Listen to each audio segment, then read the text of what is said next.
এখন আমরা দেখব বিবিএ সেকেন্ড ইয়ার 2019 সালে এসেছিল, এটা অনার্সদের ক্ষেত্রে এটা এসেছিল, এবং এই অঙ্কটা অত্যন্ত গুরুত্বপূর্ণ। এরকম অঙ্ক ঘুরে পেয়েছে প্রায় আসে। হ্যাঁ, এই অঙ্কটা দেখব।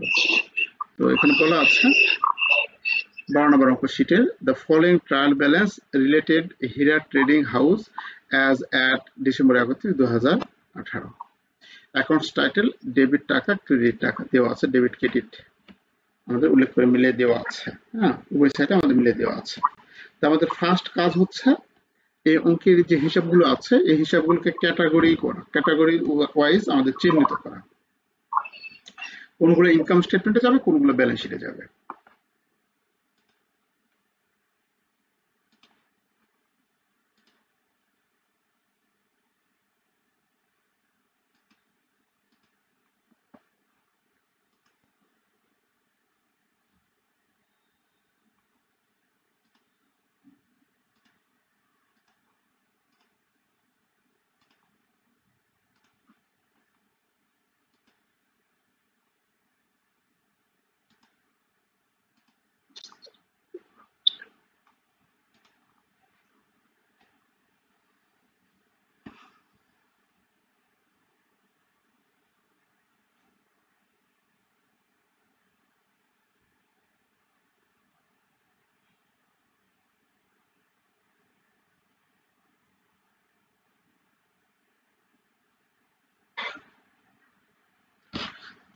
আচ্ছা দেখো, যে আমরা এই যে হিসাবগুলো এখানে আছে, এখান থেকে শুরু করে যে হিসাব শিরোনাম দেওয়া আছে, এই শিরোনামগুলোকে আমরা বিভিন্ন যে আমাদের হিসাবগুলোকে যে ভাগ করি আমরা, সেই বিভিন্ন ধরনের হিসাবগুলোকে আমরা চিহ্নিত করবো। এখানে কোনগুলো আমাদের ইনকাম স্টেটমেন্টে যাবে এবং কোনগুলো ব্যালেন্স শিটে যাবে। ইনকাম স্টেটমেন্টে যাবে কি কি বলতো? ইনকাম স্টেটমেন্টে যাবে যাবতীয় আয় এবং ব্যয়, আর ব্যালেন্স শিটে যাবে যাবতীয় সম্পদ এবং যাবতীয় দায় এবং মালিকানা সত্ত্ব, তাই না? আচ্ছা, পারচেস এবং সেলস সম্পর্কিত সকল ইনফরমেশন আমাদের কোথায় যাবে? Income statement. আচ্ছা, তোমরা তাহলে বলো, এখানে একই সঙ্গে লেখা আছে পারচেস এবং সেলস। পারচেস হচ্ছে ডেবিট 9,50,000 টাকা, সেলস হচ্ছে 18 লক্ষ টাকা। এই দুটো কোথায় যাবে বলো তো? পারচেস সেলস কোথায় যাবে? ইনকাম স্টেটমেন্টে যাবে। হ্যাঁ, ইনকাম স্টেটমেন্টে দিয়ে দাগ দিলাম। রিটার্ন মানে ফেরত। ফেরত কি ফেরত? ক্রয় ফেরত এবং বিক্রয় ফেরত। রিটার্নও ঠিক আমাদের ডেবিট দিকে আছে, ক্রেডিট দিকে আছে। এই ডেবিট দিকে যেটা সেটা হচ্ছে সেলস রিটার্ন, আর ক্রেডিট দিকে যেটা আছে সেটা হচ্ছে পারচেস রিটার্ন। এটা আমাদের একটু মাথায় রাখতে হবে, কারণ পারচেস মানে উল্টো হবে স্যার। উল্টো, হ্যাঁ, পারচেস রিটার্ন হচ্ছে পারচেসের উল্টো, আর সেলস রিটার্ন হচ্ছে সেলসের উল্টো। ঠিক আছে? আচ্ছা, তাহলে এই রিটার্ন কোথায় যাবে? ইনকাম স্টেটমেন্টে। পারচেস এবং সেলস সম্পর্কিত সকল কিছু ইনকাম স্টেটমেন্টে যাবে। আচ্ছা, ওকে। তারপরে আছে ক্যারিজ ইন। ক্যারিজ ইন মানে পরিবহন ভাড়া, বহন ভাড়া, পরিবহন খরচ। ইন হচ্ছে আন্তঃপরিবহন খরচ। আন্তঃপরিবহন খরচ বলতে মাল ক্রয়ের পরিবহন খরচ। এই মাল ক্রয়ের পরিবহন খরচ কোথায় যাবে? ইনকাম স্টেটমেন্টে যাবে। আর এটা ক্রয়ের পরিবহন খরচটা ক্রয়ের সাথে যোগ হয়, এটা হচ্ছে প্রত্যক্ষ ব্যয়। হ্যাঁ, এটা ক্রয়ের সাথে যোগ হয়, সবসময় যেটা পারচেসের সাথে যোগ হয়। আচ্ছা, তারপরে স্যার এটা তো আমরা কস্ট অফ গুডস সোল্ড যখন বের করব তখন নিব তো, তাই না? হ্যাঁ হ্যাঁ হ্যাঁ, তখন করব। তারপরে আছে স্টক। এখানে যে স্টক দেওয়া আছে এবং তারিখ দেওয়া আছে, যদি তারিখ না থাকতো তারপরে এটা আমরা ওপেনিং স্টক মনে করতাম, 1/1/2018, তার মানে এটা ওপেনিং স্টক। কারণ কি, অঙ্কের মধ্যে যদি আমাদের পারচেস দেওয়া থাকে তাহলে এখানে যে স্টকটা, রেয়ামলের যে স্টকটা থাকবে সেটা হচ্ছে ওপেনিং স্টক। আর এর আগের যে অঙ্কটা আমরা দেখলাম, দেখো অঙ্কের মধ্যে পারচেস দেওয়া নাই, দেওয়া আছে কস্ট অফ গুডস সোল্ড দেওয়া আছে। তাহলে এখানে যে ইনভেন্টরি বা স্টক থাকলো সেই স্টকটা হচ্ছে আমাদের কাছে ক্লোজিং স্টক। যদি তারিখ দেওয়া, হ্যাঁ ক্লোজিং স্টক, তারিখ দেওয়া থাকলেও বুঝবো, না থাকলেও বুঝবো। ঠিক আছে? আচ্ছা, তাহলে এটা হচ্ছে আমাদের কাছে ওপেনিং স্টক তারিখ দিয়ে আমাদের মেনশন করে দিয়েছে। ওয়াজেস হচ্ছে মজুরি, ওয়াজেস হচ্ছে মজুরি, মজুরি হচ্ছে প্রত্যক্ষ খরচ। প্রত্যক্ষ ক্যারিজ ইন, এই ক্যারিজ ইন এবং মজুরি এই দুইটা হচ্ছে প্রত্যক্ষ খরচ, এগুলো কার সাথে, ক্রয়ের সাথে যোগ হয়। তাহলে এই মজুরিটা কোথায় যাবে? এটা খরচ, ইনকাম স্টেটমেন্টে যাবে, তাই না? আচ্ছা, তারপর আছে অ্যাডমিনিস্ট্রেটিভ এক্সপেন্স, এটা হচ্ছে কি ব্যয়, এটা কোথায় যাবে? Operating expense. অপারেটিং এক্সপেন্সে ইনকাম স্টেটমেন্টে যাবে, ঠিক আছে, থ্যাংক ইউ। ইন্স্যুরেন্স এক্সপেন্স, বীমা খরচ, এটা কোথায় যাবে? এটাও operating, sir operating. Operating expense income স্টেটমেন্টে যাবে। মানে আমরা ইনকাম স্টেটমেন্টটা বলবো, অপারেটিং পরে যখন ইনকাম স্টেটমেন্ট করতে যাবো তখন অপারেটিং বিষয়টা বলবো, এখন সংক্ষেপে ইনকাম স্টেটমেন্টে যাবে এটা বলবো। সেলিং এক্সপেন্স, এটা কোথায় যাবে? ইনকাম স্টেটমেন্টে।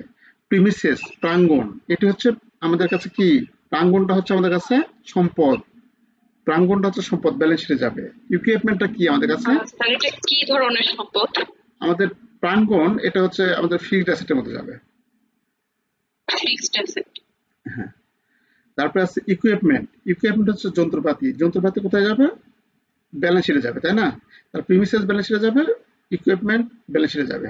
তারপর আছে অ্যাকাউন্ট রিসিভেবল, ব্যালেন্স শিটে যাবে। অ্যাকাউন্ট পেয়েবল, দায়, ব্যালেন্স শিটে যাবে। ক্যাশ, কারেন্ট অ্যাসেট, এটা কোথায় যাবে? ব্যালেন্স শিটে যাবে। Allowance for bad debts, allowance for bad debts, এটার পুরাতন অ্যালাউন্স ফর ব্যাড ডেবটস এর কাজ হচ্ছে ইনকাম স্টেটমেন্টে কাজটা করতে হয়, এর কাজটা করতে হয় ইনকাম স্টেটমেন্টে করতে হয়। পুরাতন যে অ্যালাউন্স ফর ডাউটফুল ডেবটস থাকবে সেটা ইনকাম স্টেটমেন্টে করতে হয়। তারপরে আছে ড্রয়িং, ড্রয়িং কোথায় যাবে? Drawing owner's equity. ওনার সিকিউরিটিতে, এবং ক্যাপিটালও ওনার সিকিউরিটিতে যাবে। তাহলে আমরা এখন একটু ইয়ে হলাম যে এই যে নীল কালিতে যেগুলো দেখানো এগুলো হচ্ছে আমাদের ব্যালেন্স শিটে যাবে, আর এই যে কমলা কালার যেটা দেখানো সেগুলো হচ্ছে আমাদের ইনকাম স্টেটমেন্টে যাবে। আচ্ছা, আমরা অতি সহজে এরকম ভাবে আমরা ভাগ করে নিব, এবং যদি যখন ভাগ করে নেব তখন আমাদের কাছে ইজি লাগবে যে আমরা যখন ইনকাম স্টেটমেন্ট তৈরি করতে যাবো তখন এই কটা দেখবো, যখন ব্যালেন্স শিট তৈরি করতে যাবো তখন এই কটা দেখবো। হ্যাঁ, শুধু এর মাঝে এটা শুধু ইনকাম স্টেটমেন্ট যাবে। আচ্ছা, এখন সমন্বয়গুলো আমাদের দেখতে হবে। তোমরা সমন্বয় বলবা, এখানে একটা বিষয় খেয়াল রাখবা যে সমন্বয় যদি তুমি যে পারো তাহলে সহজে করতে পারবে, তাছাড়া করতে পারবে না, তোমার কাছে কঠিন লাগবে। তো সমন্বয় যখন করতে যাব আমরা খাতার সর্বশেষ পেজে আমরা এরকম 5টি ঘর দেখে নেব, এক্সপেন্স, রেভিনিউ, অ্যাসেট, আর হচ্ছে লাইবিলিটি। তো এটা হচ্ছে এক্সপেন্স,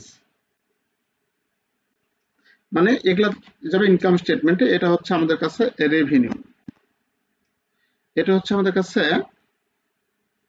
অ্যাসেট, এই দুটো কালার আলাদা কালার করি, এটা হচ্ছে আমাদের কাছে অ্যাসেট, এটা হচ্ছে লাইবিলিটি, এটা হচ্ছে ওই ওনার সিকিউরিটি। আচ্ছা, এই 5 ধরনের হিসাব, এটা আমরা একটু দেখে নেবো। দেখো আজকের কৌশলটা দেখো, আজকের কৌশলটা তোমাদের কাছে আরো ইজি লাগবে। এখানে আউটস্ট্যান্ডিং ওয়েজেস, আউটস্ট্যান্ডিং ওয়েজেস মানে কি? আউটস্ট্যান্ডিং মানে বকেয়া। হ্যাঁ, বকেয়া আছে, ওয়েজেস কি আছে? বকেয়া আছে। তার কোনো খরচ যদি বাকি থাকে তার জন্য ফিক্সড জাবেদা কি? জাবেদা হচ্ছে ওয়েজেস এক্সপেন্স ডেবিট। খরচ বাকি থাকলে ওই খরচের সাথে যোগ হয়, বকেয়া খরচ যোগ হয় আর দায় হিসাবে দেখাতো ওয়েজেস এক্সপেন্স ডেবিট আর wages payable credit. Payable credit, এটা এক্সপেন্স ডেবিট, পেয়েবল ক্রেডিট। তাহলে ওয়েজেস এক্সপেন্স বাকি আছে, তার মানে খরচ বৃদ্ধি পাবে না?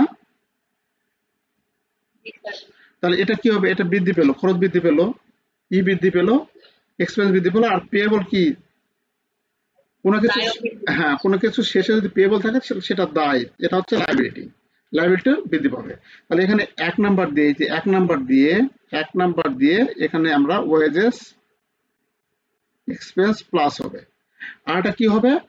দায় বেড়ে যাবে। এই যে এখানে লাইবিলিটি, এখানে 1 নাম্বার দিয়ে এখানে লিখবো ওয়েজেস পেয়েবল, তুমি যেন বুঝতে পারলেই হলো আর ওয়েজেস পেয়েবল, এটা আমরা লিখবো, বৃদ্ধি পাবে, প্লাস হবে। আচ্ছা, 1 নম্বর গেল। 2 নম্বর বলা আছে প্রিপেইড অ্যাডমিনিস্ট্রেটিভ এক্সপেন্স 28,000 টাকা। অ্যাডমিনিস্ট্রেটিভ এক্সপেন্স অগ্রিম দেওয়া আছে 28,000 টাকা। অ্যাডমিনিস্ট্রেটিভ এক্সপেন্স কত আছে এখানে? দেখো, এই যে অ্যাডমিনিস্ট্রেটিভ এক্সপেন্স, কত দিয়ে আছে দেখো তো। 2,10,000 নাকি? 2,10,000 না? 1 2 3 4 5, 1 2 3 4 5, হ্যাঁ 2,10,000। অ্যাডমিনিস্ট্রেটিভ এক্সপেন্স কত দেওয়া আছে? 2,10,000। এখন বলছে যে অ্যাডমিনিস্ট্রেটিভ এক্সপেন্স 28,000 টাকা কি আছে? প্রিপেইড আছে। প্রিপেইডটা কি হয়? বাদ যায়, এটা মনে রাখবে। এই যে যেমন এটা ওয়েজেস আউটস্ট্যান্ডিং ছিল, এটা আমরা যোগ করেছি, এই যে ওয়েজেস যোগ করেছি, তেমনি প্রিপেইড যদি থাকে তাহলে সেটা কি হয়? বাদ যায়। প্রিপেইড থাকলে কি হবে? বাদ যাবে। তাহলে কোথা থেকে বাদ যাবে? আমাদের এই যে খরচ, 2,10,000 টাকা দিয়েছিলাম, সেখান থেকে এই যে প্রিপেইড আছে, অগ্রিম দেওয়া আছে, তাহলে অগ্রিমটা বাদ যাবে। অগ্রিমটা যদি বাদ দেয় তাহলে এখানে আমরা 2 নাম্বার লিখবো। কি লিখবো? এর জন্য জাবেদা কি হবে তাহলে? প্রিপেইড ওয়েজেস এর জন্য জাবেদা হবে prepaid administrative expense debit, prepaid administrative expense debit আর administrative expense credit. Administrative expense কমে যাবে, এটা কমে যাবে। তাহলে এটা প্রিপেইড কি অ্যাসেট? অ্যাসেট কি হবে? অ্যাসেটটা বৃদ্ধি পাবে না? প্রিপেইডটা আছে মানে কোনো একটা বিষয় খেয়াল রাখবে, যদি আমাদের খরচ বাকি থাকে তাহলে খরচটা বেড়ে যায় আর দায় হয়, মানে খরচের টাকাটা পরিশোধ করা হয়নি। আর প্রিপেইডটা যখন হবে খরচটা কমে যাবে আর সম্পদ হবে, দায়ের পরিবর্তে কি হবে? সম্পদ হবে। তাহলে এখানে আমরা 2 নাম্বার দিয়ে প্রিপেইড অ্যাডমিনিস্ট্রেটিভ এক্সপেন্স লিখবো। প্রিপেইড, সরি এখানে লিখতেছি কেন, এখানে আমাদের সম্পদ বেড়ে যাবে, তার সম্পদের ঘরে লিখতে হবে 2 নাম্বার দিয়ে প্রিপেইড অ্যাডমিনিস্ট্রেটিভ, এটা হচ্ছে বৃদ্ধি পাবে। আর কি হবে? এক্সপেন্স কমে যাবে, তাই না? 2 নাম্বার অ্যাডমিনিস্ট্রেটিভ এক্সপেন্স কি হবে? মাইনাস হবে। এটা বুঝতে পেরেছো? মানে মোট কথা, খরচ বাকি থাকলে খরচটা বেড়ে যায় আর দায় হয়, মানে পরিশোধ করা হয়নি। আর অগ্রিম যখন থাকে তখন আমাদের অগ্রিম থাকলে খরচটা কমে যাবে, কারণ সবগুলো খরচ হবে না, ওর মধ্যে থেকে অগ্রিম থাকবে, অগ্রিম যেটা থাকবে সেটা কমে যাবে আর অগ্রিমটা আমাদের অ্যাসেট হিসেবে থাকবে। এই তারপরে আছে ইকুইপমেন্ট ডিপ্রিসিয়েটেড বাই 10%। ইকুইপমেন্ট ডিপ্রিসিয়েটেড হবে, তাহলে ডিপ্রিসিয়েশনের জন্য ফিক্সড জাবেদা। ডিপ্রিসিয়েশনের জন্য ফিক্সড জাবেদা কি বলতো? Depreciation expense debit, accumulated depreciation credit. Depreciation expense debit, thank you. আর অ্যাকুমুলেটেড ডিপ্রিসিয়েশন ক্রেডিট। ওকে, তাহলে ডিপ্রিসিয়েশন এক্সপেন্স এটা কি? এক্সপেন্স, খরচ। তাহলে 3 নম্বরে এখানে লিখবো ডিপ্রিসিয়েশন এক্সপেন্স, লিখবো প্লাস হবে। আর অ্যাকুমুলেটেড ডিপ্রিসিয়েশন কি? এটা অ্যাসেট থেকে বাদ যায়, তাই না? এখানে অ্যাসেট থেকে বাদ যাবে আমাদের, এই যে 3 নাম্বার দিব, এখানে লিখবো অ্যাকুমুলেটেড ডিপ্রিসিয়েশন। শুধু অ্যাকুমুলেটেড লিখলে আমরা বুঝতে পারবো যে সম্পদ থেকে আমাদের বাদ দিতে হবে। আচ্ছা, তারপরে আছে কি? Ending stock. এন্ডিং স্টক কত? 80,000 টাকা। তাহলে এন্ডিং স্টক 80,000 টাকা মানে কি? আর জাবেদা কি? ক্লোজিং স্টকের জাবেদা কি মনে আছে? ডিপ্রিসিয়েশনের জন্য ফিক্সড। ক্লোজিং স্টকের জাবেদা কি? ক্লোজিং স্টকের জাবেদা হচ্ছে ক্লোজিং স্টক সম্পদ, ক্লোজিং স্টক ডেবিট আর পারচেজ ক্রেডিট। তাহলে ক্লোজিং স্টক সম্পদ এখানে অ্যাসেটের এখানে লিখবো 4 নাম্বার দিয়ে লিখবো ক্লোজিং স্টক। এটা হচ্ছে প্লাস হবে, যোগ হবে। আর কি হবে? আমাদের পারচেজ কমে যাবে। পারচেজ এটা কি? ব্যয়, তাই না? ব্যয়টা হচ্ছে কমে যাবে, তার মানে কি? এটা এখান থেকে আমাদের পারচেজ এবং ওপেন স্টক যোগ করে আমরা এটা বাদ দিব। হ্যাঁ, পারচেজ মাইনাস হবে, অর্থাৎ ব্যয়টা কমে যাবে। তাহলে এটাও আমাদের শেষ, এটাও শেষ হলো। তারপর হচ্ছে allowance for bad debts to be increase 40,000 টাকা। অ্যালাউন্স ফর ব্যাড ডেটস আমাদের বাড়াইতে হবে 40,000 টাকা পর্যন্ত। অ্যালাউন্স ফর ব্যাড ডেটস ছিল কত? 15,000 টাকা। কিন্তু সেই 15,000 টাকায় এখন বলছে যে 40,000 টাকা বাড়াইতে হবে। 15,000 টাকা ছিল অ্যালাউন্স ফর ব্যাড ডেটস, সেটা 15,000 আর না, এখন করতে হবে 40,000। তাহলে কত বাড়াইতে হচ্ছে? 25,000 টাকা না, 40,000 টাকা আমাদের বাড়াইতে বলছে। আর 15,000 টাকা ছিল, তাহলে আমাদের রাখতে হচ্ছে কত? 25। এই 25,000 টাকা অ্যালাউন্সটা আমাদের রাখতে হবে, হ্যাঁ, নতুন করে রাখতে হবে। তাহলে এখানে আমাদের খেয়াল রাখতে হবে যে কত দূর পর্যন্ত 2 থাকলে টু থাকলে আমরা মাইনাস করবো, পূর্বে পুরাতন অ্যালাউন্স থাকে সেটা মাইনাস করবো, মানে 40,000 টাকা পর্যন্ত করতে বলছে, অ্যালাউন্স ইনক্রিজ করতে বলছে। তা 40,000 পর্যন্ত করতে বললে আছে 15,000, তাহলে কত লাগতেছে 25,000 টাকা। ওকে, এর জন্য আমাদের যাবে কি লিখবো, expense debit, accounts receivable credit. হ্যাঁ, এটা আমরা এইভাবে যাবতীয় করবো। ব্যাটাস এক্সপেন্স হিসাবে দেখাবো, এক্সপেন্স হিসাবে এখানে আমরা দেখাবো কত নাম্বার সমন্বয়, 5 নাম্বার সমন্বয়। এখানে লিখবো bad dates expense, bad dates expense হিসাবে দেখাবো, এটা প্লাস হবে, আর অ্যাসেট থেকে বাদ যাবে, এখানে 4 নাম্বার 5 নাম্বার অ্যাসেট থেকে বাদ যাবে, অ্যাকাউন্ট রিসিভেবল থেকে বাদ যাবে, তাই না, অ্যালাউন্স হিসাবে এখানে বাদ যাবে মাইনাস। তারপরে আছে সর্বশেষে the owner withdraw goods costing টাকা 15,000 for personal use but not recorded, মালিক ব্যক্তিগত প্রয়োজনে 15,000 টাকা পণ্য উত্তোলন করেছে কিন্তু এটা সেটা রেকর্ড করা হয়নি। তো যখন পণ্য উত্তোলন করবে তখন কি হবে, ক্রয় কমে যাবে, তাই না। পণ্য উত্তোলন করলে আমরা লিখবো ড্রয়িং ডেবিট, কোনো কিছু উত্তোলন করলে পারচেজ ক্রেডিট, পারচেজ ক্রেডিট, হ্যাঁ ঠিক আছে, থ্যাংক ইউ। কোনো কিছু যদি উত্তোলন করে তাহলে উত্তোলন করলে তো উত্তোলন ডেবিট হবে, আর কি হবে, পারচেজ ক্রেডিট করতে হবে। তাহলে এখানে আমাদের ওনার ইকুইটিতে আমাদের মাইনাস, এখান থেকে আমাদের কত নাম্বার, 6 নাম্বার, 6 নাম্বারে আমাদের লিখতে হবে এখানে গুডস উইথড্র লিখে বা ড্রয়িং লিখে আমাদের এখানে মাইনাস করতে হবে। আর পণ্য উত্তোলন করছে, তাহলে পণ্য উত্তোলন করলে পণ্যটা ক্রয়টা কমে যাচ্ছে, তাহলে এই ক্রয়ের ঘরে এই যে এক্সপেন্সের ঘরে আমরা লিখবো গুডস উইথড্র লিখে মাইনাস করবো। তাহলে খেয়াল করো যে আমাদের এই এক্সপেন্সে 1 2 3 4 5 6 6টায় কাজ করতে হবে, রেভিনিউতে কোনো কাজ হবে না, অ্যাসেটে আমাদের এটা 2 নাম্বার 3 নাম্বার 4 নাম্বার 5 নাম্বারের কাজ হবে, লায়াবিলিটিতে শুধু 1 নাম্বারের কাজ হবে, ওনার ইকুইটিতে আমাদের এই দুটো কাজ করতে হবে। এই বিষয়গুলো আমাদের যদি এইভাবে আমরা জাবেদা করে যদি একটু করার চেষ্টা করি, হ্যাঁ, সবার শেষ পেজে আমাদের কাছে ইজি লাগবে। আচ্ছা চলো আমরা ইনকাম স্টেটমেন্ট একটু করে দেখি যে এটার প্রয়োগটা কিরকম ভাবে আমাদের এখানে হচ্ছে। হীরা ট্রেডিং হাউস,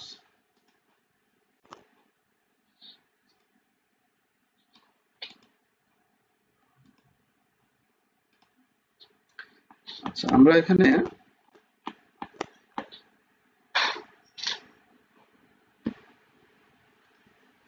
লিখবো হীরা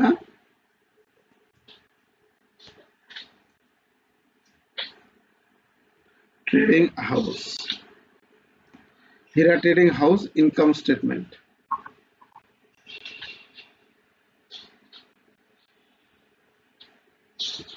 ইনকাম স্টেটমেন্ট, আর এটা লিখতে হবে ফর দ্য ইয়ার ইন্ডেড।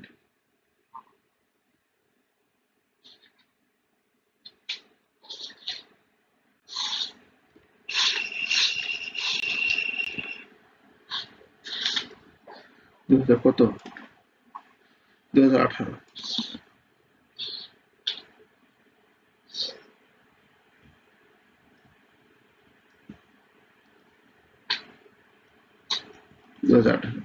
আচ্ছা আমরা ইনকাম স্টেটমেন্ট ঘটনা দেখাইবো।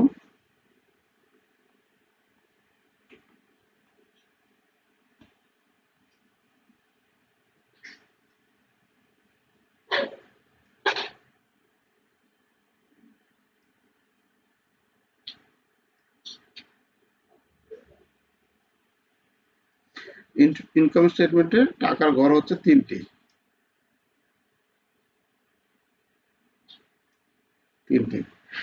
তিনটি টাকার ঘর আমরা এখানে লিখবো,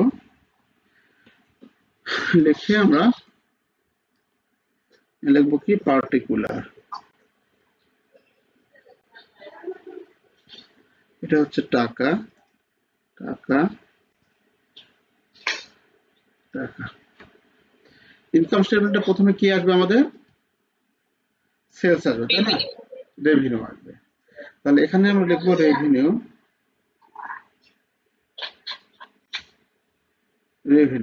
রেভিনিউ এখানে প্রথমে কি আসবে, সেলস, সেলস আছে কত টাকা, এই যে 18 লক্ষ টাকা, তাই না। তাহলে সেলসটা আমরা লিখবো, সেলসটা শুধু ক্রেডিট দিকে থাকে, কত আছে 18 লক্ষ টাকা।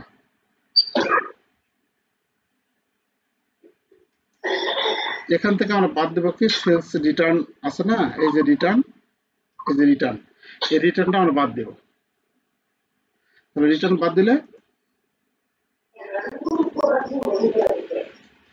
রিটার্ন কত টাকা?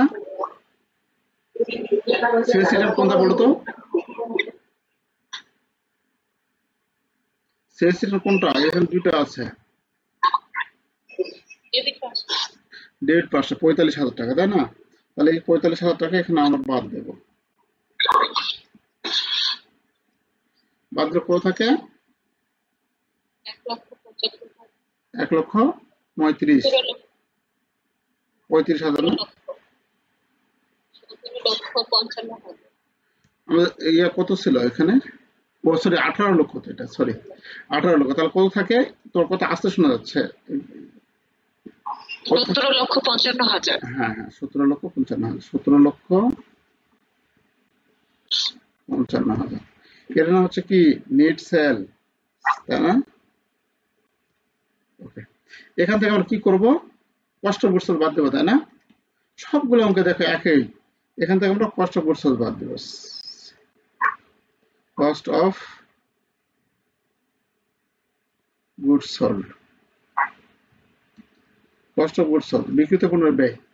বিক্রিত পণ্যের ব্যয় প্রথমে কি আসবে বলো তো? Opening stock. বিক্রিত পণ্যের ব্যয় প্রথমে আসবে opening stock. Thank you.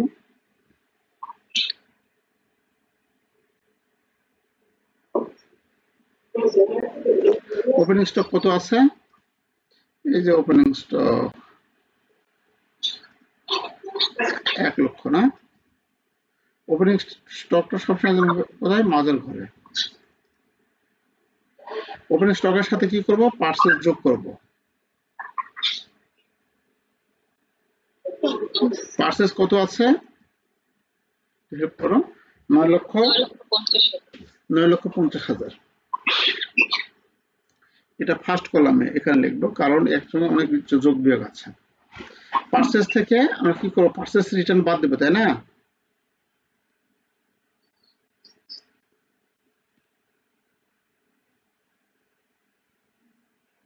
Purchase return কত আছে? 30,000, তাই না?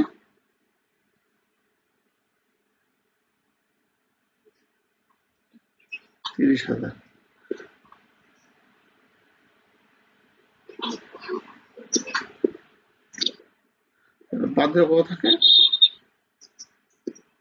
9,20,000। 9,20,000। আচ্ছা, এই রিটার্ন বাদ দিলাম। আর কি কি যোগ করবো দেখো? যোগ করবো হচ্ছে প্রত্যক্ষ খরচগুলো। পার্সেস রিটার্নের বাদ দেওয়ার পর হ্যাঁ প্রত্যক্ষ খরচগুলো আমরা যোগ করবো। প্রত্যক্ষ খরচগুলো আছে কি? আছে এই যে ক্যারিজ ইন আর হচ্ছে ওয়েজেস। ক্যারিজ ইন এবং ওয়েজেস এটা আমরা যোগ করবো। আমরা লিখবো ক্যারিজ ইন যোগ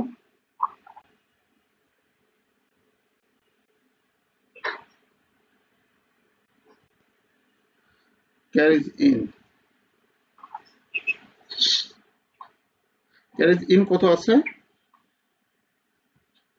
ক্যারিজ ইন আছে 36,000। 36,000 না? জি স্যার।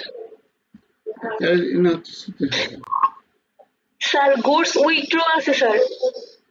আচ্ছা হ্যাঁ ওটা আসতেছি, আমি সিরিয়ালি লিখতেছি তো। হ্যাঁ ক্যারিজ ইন কত আছে বাবা? এই সিরিয়ালি লিখতেছি আমি, বুঝতে পারছো? তার ছাড়া যাবে না, এই জন্য। ক্যারিজ ইন আছে 36,000 না? 36,000। আচ্ছা 36,000। তারপরে ক্যারিজ ইনের উপর আছে কি ওয়েজেস। ওয়েজেস কত আছে? 2 লাখ, তাই না? 2 লক্ষ। হ্যাঁ ওয়েজেস 2 লক্ষ আছে। আর ওয়েজেস এখন খেয়াল করো, আমরা এই যে ইনকাম স্টেটমেন্ট করেছি, এখন এক্সপেন্স করতেছি, এক্সপেন্সের ঘরটা খেয়াল রাখবো। হ্যাঁ এখন আমরা এখানে ক্যারিজ ইনের এখানে দেখো ক্যারিজ ইন 36,000, এর সঙ্গে আমরা লিখবো ওয়েজেস। ওয়েজেসটা কি হবে? যোগ হয়ে যাবে। ওয়েজেস কত আছে? এখানে ওয়েজেস আছে 2 লাখ টাকা। তাহলে 2 লাখ টাকা ওখানে ওয়েজেস। আর এখানে কি কোন সমন্বয় আছে? ওয়েজেসের 1 নম্বর সমন্বয়টা আছে, তাই না? এই যে ওয়েজেস আউটস্ট্যান্ডিং 12,000।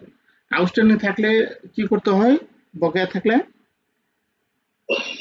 করতে হয়। হ্যাঁ যোগ করতে কত 12 কত হচ্ছে 2,48,000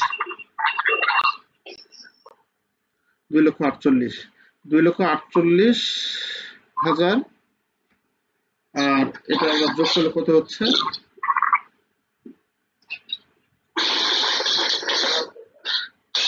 এটা আবার বাদ দিছি রে বাদ 9 দিয়ে 11,11,11,68,000 এখান থেকে গুডস উইথড্র হচ্ছে কত 15,000 গুডস উইথড্র 15,000 15,000 টাকা যদি বাদ দেই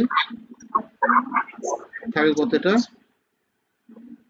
15,000 টাকা যদি বাদ দেই 10,01,800 না 10,01,000 হবে এখানে 11,53,000 আচ্ছা তাই হচ্ছে না 11,53,000 11,53,000 আর 1 লক্ষ এটা যোগ করি তাহলে আবার পাবো হচ্ছে 12,53,000 এখান থেকে আমরা 80,000 বাদ দেব 12,53,000 টাকা থেকে 80,000 11,73,000 হ্যাঁ 11,73,000 11,73,000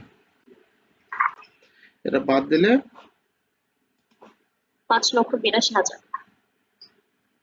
এটা যদি বাদ দেয় তাহলে 5,82,000 না আচ্ছা এটা গ্রস প্রফিট এই গ্রস প্রফিট থেকে আমরা কিন্তু ওটা 15,000 টাকা কি দেখে লিখলাম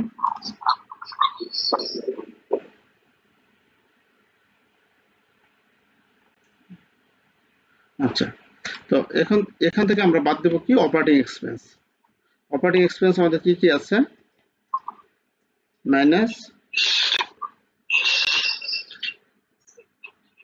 অপারেটিং এক্সপেন্স এখন ওকে যদি মাল্টিপল স্টেপ করতে বলে মাল্টিপল স্টেপ ইনকাম স্টেটমেন্ট এই যে মাল্টিপল স্টেপ ইনকাম স্টেটমেন্ট করতে বলে তাহলে আমাদের সবগুলো আলাদা আলাদা করে দেখাতে হবে তাহলে এখানে অপারেটিং এক্সপেন্স কে আমরা দুই ভাগে ভাগ করতে পারি একটা হচ্ছে কি অ্যাডমিনিস্ট্রেটিভ এক্সপেন্স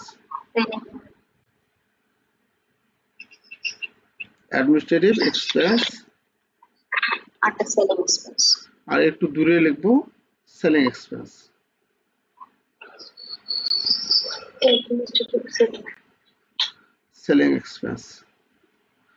অ্যাডমিনিস্ট্রেটিভ এক্সপেন্স আর সেলিং এক্সপেন্স লেখার পর আমরা এই যে খরচগুলো আছে সেই খরচগুলো আমরা দেখব এখানে খরচগুলো কি আছে দেখো আমরা এই খরচগুলো দেখব আর এখানে যে জাবেদারা করছে না এই যে এক্সপেন্সের ঘরগুলো দেখব আচ্ছা তো এখন আমরা কি করেছি এখানে পারচেজ সেলস লিখেছি রিটার্ন লিখেছি ক্যারেজিন লিখেছি স্টক লিখেছি ওয়েজেস লিখেছি এগুলো লিখেছি মানে ওখানে আর লিখবো না যেগুলো একবার হয়ে যাবে ওখানে লিখবো না আর লেখেনি কোনগুলো অ্যাডমিনিস্ট্রেটিভ ইন্স্যুরেন্স আর হচ্ছে সেলিং এখানে আমাদের আছে অ্যাডমিনিস্ট্রেটিভ এক্সপেন্স টোটাল লেখাই আছে অ্যাডমিনিস্ট্রেটিভ এক্সপেন্স তাহলে অ্যাডমিনিস্ট্রেটিভ এক্সপেন্স কি ডিউ ছিল এখানে দেখো 2 নাম্বার সমান এক্সপেন্সে দেখো অগ্রিম ছিল অগ্রিম অগ্রিম ছিল 2 নাম্বার মাইনাস এই যে অ্যাডমিনিস্ট্রেটিভ এক্সপেন্স মাইনাস হবে তাহলে এখানে আমরা অ্যাডমিনিস্ট্রেটিভ এক্সপেন্স লিখবো অ্যাডমিনিস্ট্রেটিভ এক্সপেন্স আছে কত 2,10,000 টাকা তাহলে এখানে লিখবো অ্যাডমিনিস্ট্রেটিভ এক্সপেন্স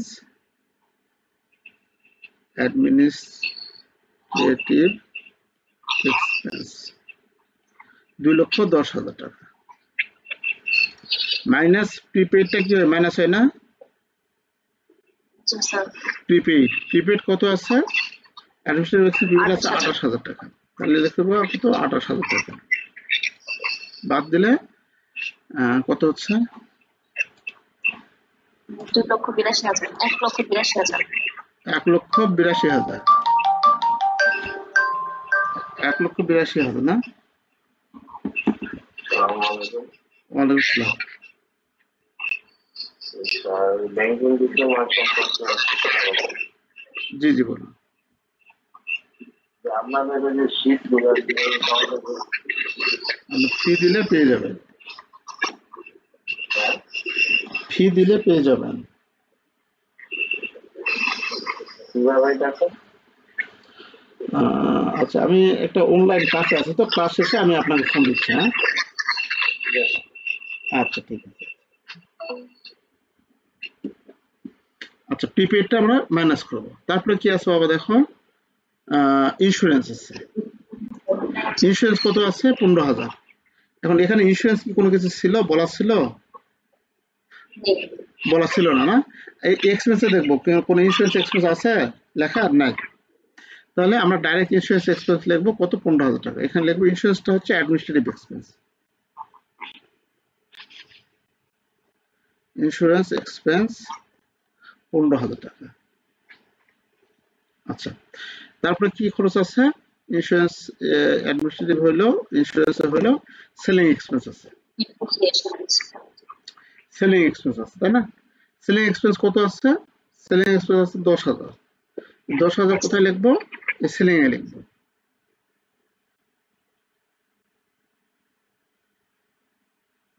সেলিং এক্সপেন্স কত আছে? 10,000। আমাদের সেলিং এক্সপেন্স কি ডিউ আছে? আমরা যে জাবাদা করলাম এখানে দেখবো সেলিং এক্সপেন্স অ্যাডমিনিস্ট্রেটিভ কাজ হয়ে গেছে, ডিপ্রিসিয়েশন আছে, তারপরে আছে পারচেস আছে, ব্যাড ডেটস আছে, ইন্ডিং ইনভেন্টরি আছে। আচ্ছা, এখানে আমাদের সেলিং এক্সপেন্স নেই। তো সেলিং না থাকলে আমরা ডাইরেক্ট এখানে সেলিং এক্সপেন্স লিখবো কত? 10,000। স্যার ব্যাড ডেট আছে স্যার, সমন্বয়ের 5 নম্বরে আছে স্যার। হ্যাঁ হ্যাঁ হ্যাঁ, ব্যাড ডেটস ওটা লিখবো। আমরা সেলিংটা এখানে কোনো ডিউ আছে না প্রিপেড আছে সেটা দেখলাম। হ্যাঁ সেলিং এর সাথে কোনো ডিউ নাই। হ্যাঁ, ডিউ নাই। আচ্ছা, ওই জন্য আমরা ওটা কোনো যোগ বিয়োগ করবো না, আমরা ডাইরেক্ট পার করে দেবো। তারপরে আমাদের এখানে আর কোনো খরচ নেই, এই খরচটাও আমরা লিখলাম। এখানে আর কোনো খরচ নেই। এখন আমরা সমন্বয় দেখব। সমন্বয়ে ওয়েজেস এর কাজ তো হয়ে গেছে, অ্যাডমিনিস্ট্রেটিভ এর কাজ হয়ে গেছে, ডিপ্রিসিয়েশন আছে। তাহলে ডিপ্রিসিয়েশনটা কোথায় লিখবো? আমরা ডিপ্রিসিয়েশন লিখবো অ্যাডমিনিস্ট্রেটিভ এখানে। ডিপ্রিসিয়েশন এক্সপেন্স কত বলছে এখানে দেখো, ডিপ্রিসিয়েশন এক্সপেন্স 10%। হ্যাঁ, কার উপর বলছে? ইকুইপমেন্টের উপর। ইকুইপমেন্ট আসছে কত? 2 লাখ, তাই না? তাহলে 2 লক্ষের উপর কত পার্সেন্ট? 10%, না? 10%। তাহলে কত হচ্ছে? 20,000। 20,000। আচ্ছা, আমাদের গেল, ওটাও গেল। তারপরে আছে depreciation allowance for bad dates, তাই না? এখন আমাদের ডিপ্রিসিয়েশন গেল। তারপরে হচ্ছে ক্লোজিং স্টকে এটা তো হয়েছে, ইনভেন্টরি। তারপরে আছে ব্যাড ডেটস, পারচেস এইটাও করেছি, ব্যাড ডেটস। এখন আমরা ব্যাড ডেটস লিখবো। 5 নম্বর সমন্বয় ছিল ব্যাড ডেটস। ব্যাড ডেটস কত ছিল? 40,000 টাকা। তাহলে এখানে আমরা লিখবো, সবসময় জন্য মনে রাখবে, ব্যাড ডেটস এক্সপেন্স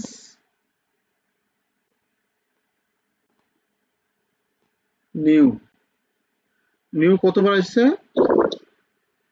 আমাদের সবসময়ের জন্য? হ্যাঁ, ব্যাড ডেটস এক্সপেন্স 40,000। 40,000 টাকা আমাদের 25,000 টাকায়, সেটা এখান থেকে মাইনাস ওল্ডটা ম্যানেজ করতে হবে। Old allowance. Sir allowance for bad dates আছে 15,000। হ্যাঁ, অ্যালাউন্স ফর ব্যাড, এটা হচ্ছে ওল্ড, মানে রেমলে দেওয়া থাকবে সেটা ওল্ড। কত? 15,000 টাকা। তাহলে বাদ দিলে কত হচ্ছে? 25,000 টাকা। 25,000। এই 25,000 টাকা আমাদের দেখাতে হবে। আমরা এই দুটা খরচ করে নেওয়ার পর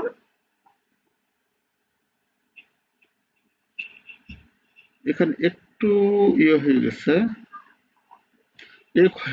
এই খরচগুলো ইনার কলামে দেখাতে, এখানে দেখাতে হতো এই খরচগুলো এখানে। আচ্ছা, এটা ডাইরেক্ট কত হচ্ছে দেখো? 2,17,000। 2,17,000 টাকা। এই দুটা যোগ করে আমাদের দেখাতে হতো, এটা এই কলামে দেখাতে হতো। এটা হচ্ছে কত? 35,000 টাকা। 5,000। তাহলে এই দুটো আমরা কি করব? বাদ দেবো অপারেটিং এক্সপেন্স থেকে। একটা বিষয় খেয়াল করো,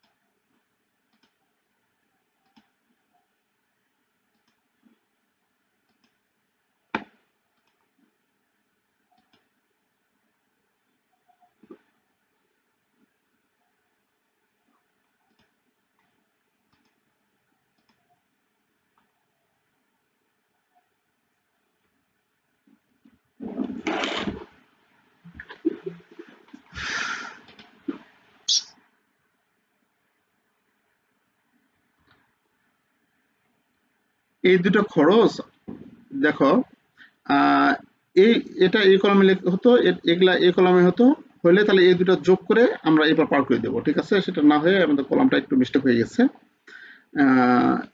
এই কলামে লিখতে হতো। আচ্ছা, যাই হোক, আমাদের এখানে অপারেটিং এক্সপেন্স যেটা বাড়লো 5 লক্ষ, কত অপারেটিং এক্সপেন্স বাড়লো? 5,82,000। এখান থেকে আমরা 2,17,000 এবং 35,000 টাকা বাদ দেব, তাহলে 5 লক্ষ কত? 5,82,000 কত কত টাকা হয়? 3,30,000। 3,30,000।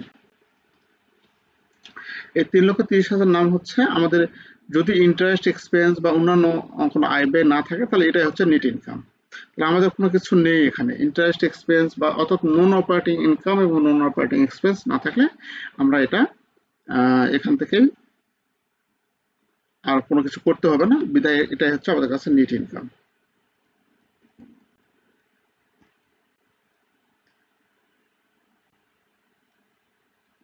$3,30,000 নেট ইনকাম। যদি ইন্টারেস্ট এক্সপেন্স থাকতো তাহলে ইন্টারেস্ট এক্সপেন্স বাদ দিতাম, বাদ দিয়ে নেট ইনকাম হতো, আর যদি ইন্টারেস্ট রেভিনিউ থাকতো তাহলে ইন্টারেস্ট রেভিনিউটা যোগ করতাম। আচ্ছা, এটা হলো ইনকাম স্টেটমেন্ট। এখন ব্যালেন্স শিট আমাদের করতে হবে। ব্যালেন্স শিটে আমরা দেখব ঠিক একই রকম ভাবে,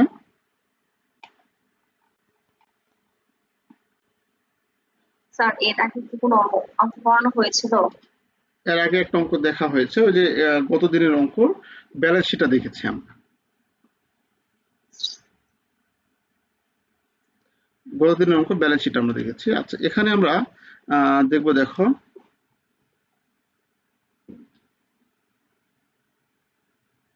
হীরা trading house,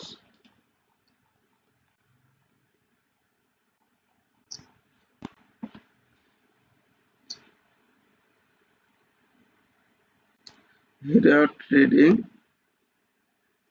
house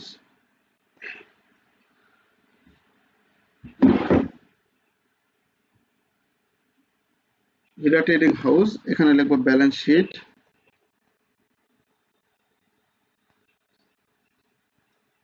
as at 31 December 2020 না 2018।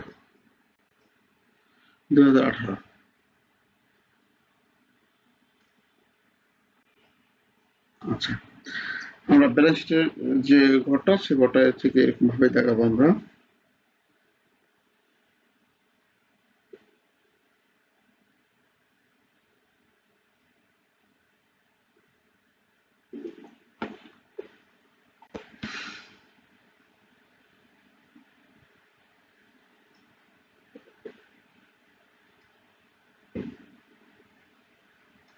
টাকার ঘর দুইটা দেখানো হয়, তিনটা দেখানো হয় এখানে। Particular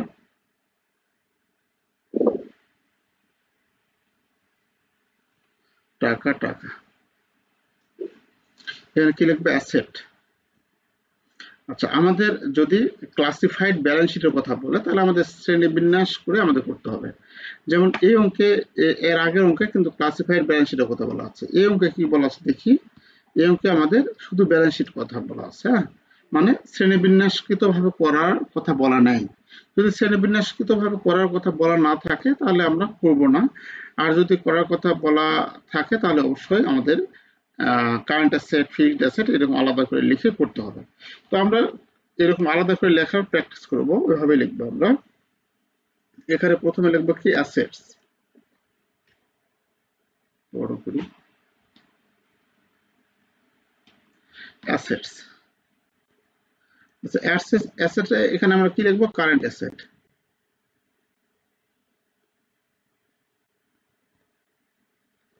current asset, current asset কি আসবে? ক্যাশ। ক্যাশ কত কত টাকা আছে দেখো? হ্যাঁ, 90,000 আছে, 90,000। তাহলে এখানে আমরা লিখবো 90,000 টাকা। তারপরে আছে অ্যাকাউন্টস রিসিভেবল। অ্যাকাউন্ট রিসিভেবল আছে কত? 1,20,000। অ্যাকাউন্ট রিসিভেবল হচ্ছে 1,20,000 না? এটা এখান থেকে আমাদের নতুন অ্যালাউন্সটা বাদ যাবে, অ্যাকাউন্টস রিসিভেবল 1,20,000 ইনার কলামে লিখবো। এখন এখান থেকে কি বাদ যাবে, আমাদের allowance, new allowance. New allowance কত হয়েছে আমাদের? 40,000 টাকা নিউ অ্যালাউন্স। তাহলে হচ্ছে কত হবে? 80,000 টাকা। ওকে, তারপরে আছে অ্যাকাউন্ট রিসিভেবল। তারপরে আমরা লিখবো ক্লোজিং স্টক। ক্লোজিং স্টক আছে কত? সমন্বয় পাবো এটা 80,000। হ্যাঁ, প্রিপেডটা পরে লিখি আমরা। ক্লোজিং স্টকের পর লিখবো হচ্ছে সাপ্লাইজ, সাপ্লাইজের পর প্রিপেড, প্রিপেডটা সবার শেষে লিখবো। ক্লোজিং স্টক মানে এই সিরিয়ালটা মেনটেন করবো আমরা। ক্লোজিং স্টক আছে 80,000। তারপরে আছে সাপ্লাইজ বা মনে আছে কি অঙ্কে? সাপ্লাইজ নাই, তাহলে না থাকলে আমরা প্রিপেডটা লিখবো, তাই না? তাহলে লিখবো প্রিপেড। কি কি প্রিপেড ছিল? Administrative expense. তাহলে প্রিপেড অ্যাডমিনিস্ট্রেটিভ এক্সপেন্স, অনেক বড় বানান, administrative expense. Prepaid administrative expense ছিল 28,000 না? তাহলে 28,000 লিখবো। আচ্ছা, প্রিপেড এর পর আর কি ছিল আমাদের? এদিকে আর কিছু ছিল না, আর কিছু নেই। আচ্ছা, অর্থাৎ আমরা এই অ্যাসেট গুলো যদি দেখি আমরা, তাহলে আমরা এই অ্যাসেটের যেগুলো সমন্বয় করছি এই ঘরে যেগুলো দেখলে সেগুলো আমরা দেখতে পাবো। এই যে প্রিপেড, প্রিপেডে কি হবে? প্লাস হবে। তারপর আছে অ্যাকুমুলেটেড ডিপ্রিসিয়েশন, এটা মাইনাস হবে, তাই না?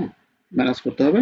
আর ক্লোজিং স্টক আছে, এই তিনটা আছে, এখানে চারটে আছে, তিনটা সমন্বয়। ওকে, তাহলে আমরা আর কিছু নেই, আর কিছু না থাকলে এটা যোগ করব, যোগ করে পার করে দেবো। কত? 90, 1,80, 2,78,000। 2,78,000। এটার নাম হচ্ছে কি? টোটাল। এর নাম হচ্ছে টোটাল কারেন্ট অ্যাসেট। হ্যাঁ, total current asset, total current asset. এখন লিখবো কি? Fixed asset. ফিক্সড অ্যাসেট লিখবো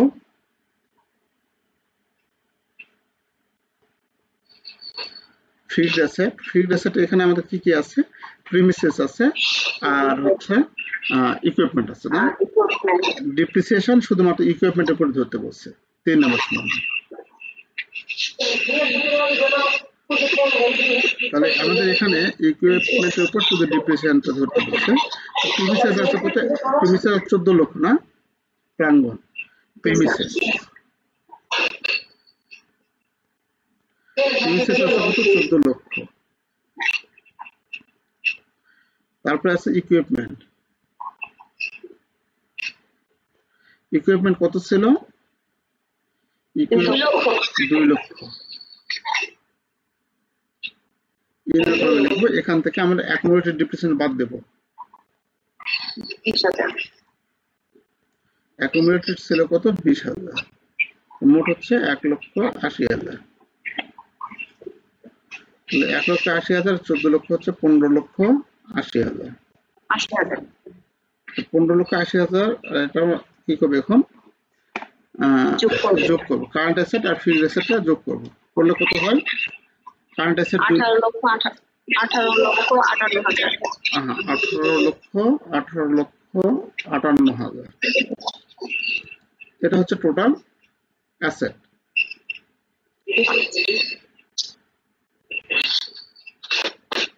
টোটাল অ্যাসেট। আচ্ছা, টোটাল অ্যাসেট লেখার পর আমরা, আমাদের কাছে কিন্তু সমস্যাটা হয় এই কারেন্ট অ্যাসেটটা নিয়ে। হ্যাঁ, কারেন্ট অ্যাসেটটাই একটু এই ধারাবাহিকতাটা একটু মেনটেন করার চেষ্টা করো, তাহলে আমাদের কাছে ইজি লাগবে ব্যালেন্স শিটটা। তারপরে আছে লাইবিলিটি এন্ড নন ইকুইটি। আমরা এখানে লিখবো liability and non equity.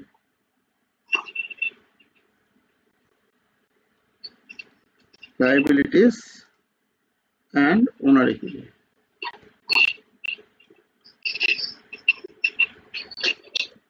Liability and owner equity. Liability and owner ইকুইটিতে প্রথমে আসবে কি? লাইবিলিটি।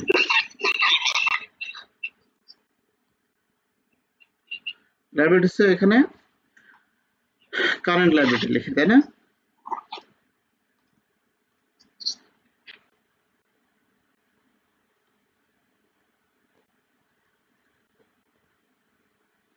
কারেন্ট লাইবিলিটিস কি কি আছে? অ্যাকাউন্টস পেয়েবল প্রথমে আসবে, অ্যাকাউন্টস পেয়েবল। অ্যাকাউন্টস পেয়েবল কত আছে? 80,000। অ্যাকাউন্টস পেয়েবল 80,000, হ্যাঁ 80,000 আছে অ্যাকাউন্টস পেয়েবল। আচ্ছা, অ্যাকাউন্টস পেয়েবল ফর আমাদের লাইবিলিটিগুলো ক্রেডিট দিকে দেখবো, তারপর কি আছে অ্যালাউন্স, এটা কাজ তো করেছি, তারপর ক্যাপিটাল, আর কিছু নেই। এখন সমন্বয়গুলো দেখবো, সমন্বয় কি কি বাকি আছে। তাহলে আমাদের এই যে লাইবিলিটি ঘরে লিখবো, লাইবিলিটি ঘরে একটা আছে ওয়েজেস পেয়েবল, হ্যাঁ ওয়েজেস পেয়েবল, ওয়েজেস যে আউটস্ট্যান্ডিং ছিল 12,000 টাকা, এটাই আমাদের আছে। তাহলে এই ঘরটা শুধু আমরা লিখবো ওয়েজেস পেয়েবল।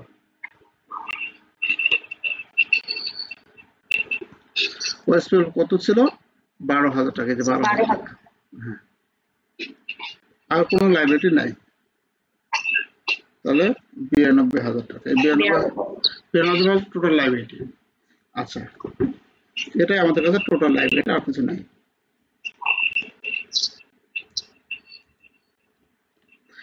এরপর লিখবো উনার ইকুইটি, লিখবো উনার ইকুইটি, কিন্তু এখানে আমাদের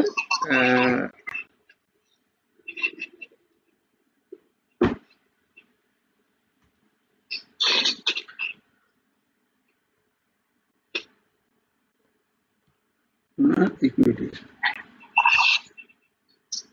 উনার ইকুইটি এখানে প্রথমে লিখবো ক্যাপিটাল। ক্যাপিটাল কত ছিল আমাদের? এই যে ক্যাপিটাল 15,51,000, 15,51,000 টাকা ছিল। এর সঙ্গে নেট ইনকাম যোগ, নেট ইনকাম কত বাড়ছে? 3,30,000 যোগ করবো, করলে হচ্ছে 18,51,000, 81,000। হ্যাঁ মাইনাস এখান থেকে কি করবো? এখানে ড্রয়িং আছে, হ্যাঁ ড্রয়িং আছে 1 লক্ষ, ড্রয়িং ড্রয়িংস কত? 1 লক্ষ, বাদ দিলে কত হবে? 17,81,000। আবার এখান থেকে বাদ দিলে হ্যাঁ তারপর হাজার বাদ দিতে হবে না? হ্যাঁ ওটাই লিখবো। এই যে আমরা মালিক পণ্য উত্তোলন করছে, এই যে ওনার ইকুইটিতে যে গুডস উইথড্র, উইথে মাইনাস করা আছে, মাইনাস করা আছে, তাহলে গুডস উইথড্র করছে 15,000 টাকা, এটা আমরা লিখবো। উইথড্র যেটা করছে সেটা মাইনাস করবো, গুডস উইথড্র, গুডস উইথড্র কত? 15,000 টাকা, মাইনাস করলে হচ্ছে 17,63,000,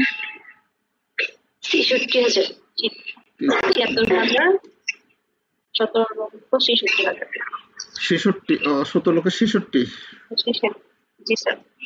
আচ্ছা, তাহলে আমাদের 17,66,000 আর হচ্ছে 92 যোগ করলে কত আছে? 92 আর 18,58,000।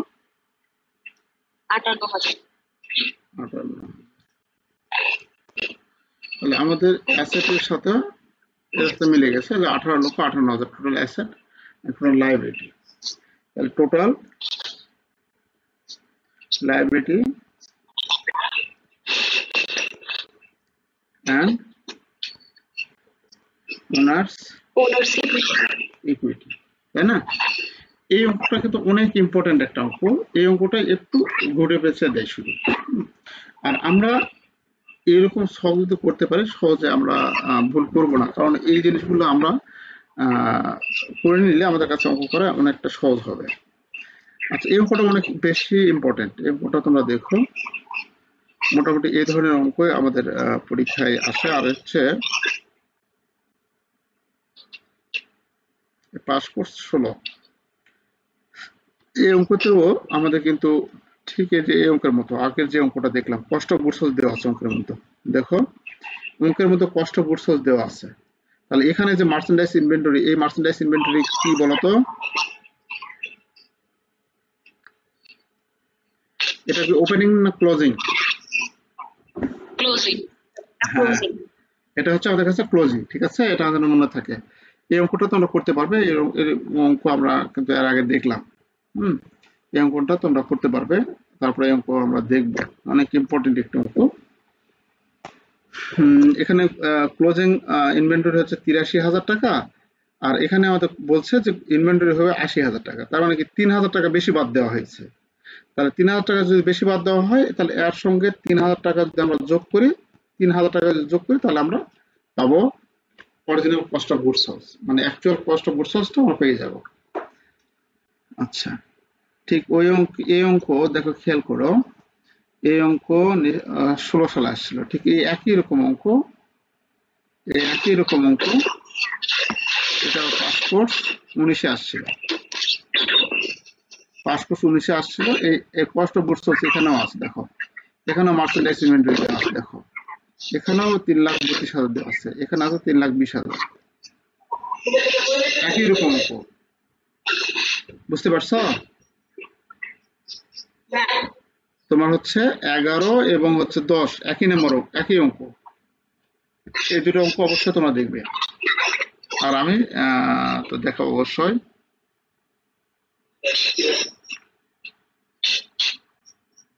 তারপর 2019 আমরা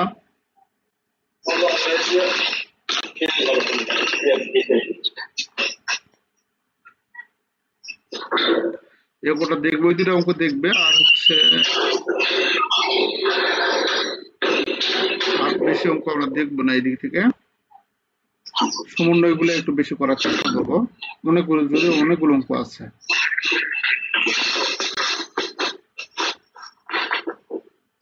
মাঝখানে কয়েকদিন একটু ছুটি গিয়ে একটু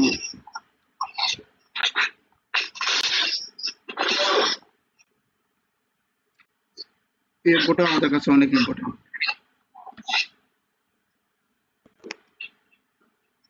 এরকম অঙ্ক দেখেছি আমরা, এটা দেখলাম অনেক ইম্পর্টেন্ট, বেশ কয়েকবার এই অঙ্ক এসেছিল, অবশ্য ফার্স্ট পার্টে এসেছিল বেশি।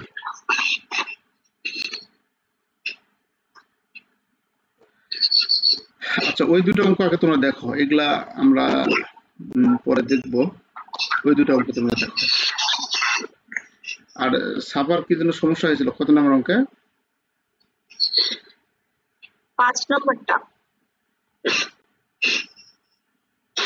5 নাম্বার। জি স্যার। এই রিটার্ন, এটা হচ্ছে সেলস রিটার্ন, আর এই পাশে যে রিটার্নটা সেটা হচ্ছে পারচেজ রিটার্ন, বুঝছো?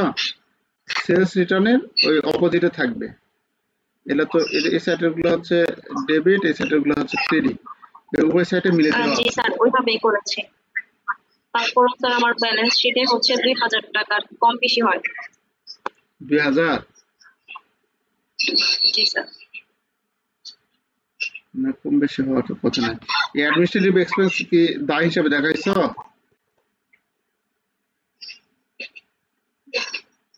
এই যে অ্যাডমিনিস্ট্রেটিভ এক্সপেন্স 2,000 টাকা, এটা কি কারেন্ট লায়াবিলিটিতে দেখাইছো 2,000 টাকা?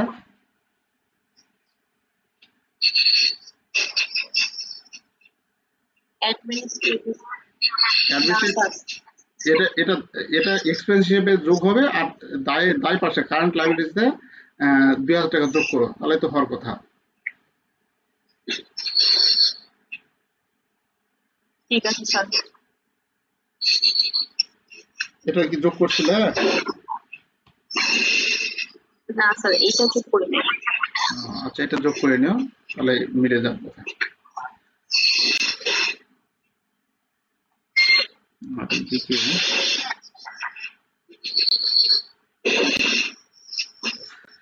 আচ্ছা, ওই দুটো অঙ্ক, যে দুটো অঙ্ক দেখতে বললাম, ওই দুটো অঙ্ক আগে দেখো, তারপর আগামীকাল ইনশাল্লাহ হ্যাঁ স্যার, যোগ করছিলাম। করছিলে? জি স্যার। তারপরে হয়নি? তারপর স্যার হয়নি। আচ্ছা, তোমার একটা ছবি, যে যেটা ব্যালেন্স শিটের ছবিটা উঠায় হোয়াটসঅ্যাপে দিও তো, আমি দেখে দেবো। জি স্যার। আর পরের দুটো অঙ্ক তোমরা দেখো, যে দুটো অঙ্ক আমি দেখতে বললাম। হ্যাঁ, এই যে 10 নম্বর অঙ্ক, 11 নম্বর, 10, 11 একই টাইপ অঙ্ক, এই দুটো অঙ্ক তোমরা দেখবে। আচ্ছা, আর জি স্যার। আগামীকাল স্যার লাস্টেরটা কি বললেন বুঝতে পারিনি স্যার, আবার বলেন। 10 নাম্বার আর 11 নাম্বার অঙ্ক দুটো দেখবে। Okay sir. আর আগামীকাল ঠিক 8:30টায় শুরু হবে আমাদের ক্লাস, 8:30 থেকে একবারে 10টা পর্যন্ত। ঠিক আছে? ঠিক আছে স্যার। আচ্ছা ঠিক আছে, তো ভালো থেকো সবাই। আসসালামু আলাইকুম স্যার। ওয়ালাইকুম আসসালাম।